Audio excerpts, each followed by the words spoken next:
Sir మేము sweets order supply చేయబడ్డాం sir మేము. మలై ఖాజా కానీ, బాదుషా కానీ, జాంగ్రీ కానీ, సపోటా కానీ, చంద్రకళ కానీ, లేదా కారాలు కానీ, ఈ కారాసు, మిక్చరు, దాల్ మిక్చరు ఇవన్నీ కిలో 240 లెక్కన ఇస్తాం సార్. అలాగే ఈ లడ్డు కానీ, ఈ స్వీట్స్ అన్నీ సాదా ఐటమ్స్ అన్నీ 240 లెక్కన కేజీ లెక్కన ఇస్తాం సార్. అంటే ఒక పీస్ 12 రూపాయలు పడుద్ది. మలై ఖాజా ఏదైనా సరే ఇస్తాం.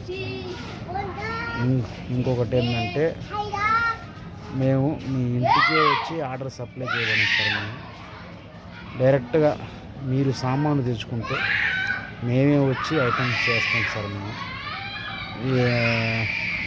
అంటే మీ సామాన్లు మేము పని చేసినందుకు మాకు 1000 స్వీట్స్కి 3000 సార్. మాకు డైరెక్ట్గా మేము మీ ఇంటికి వచ్చి ఆర్డర్ చేస్తాం సార్. పని ఏమన్నా ఉంటే చెప్పండి సార్.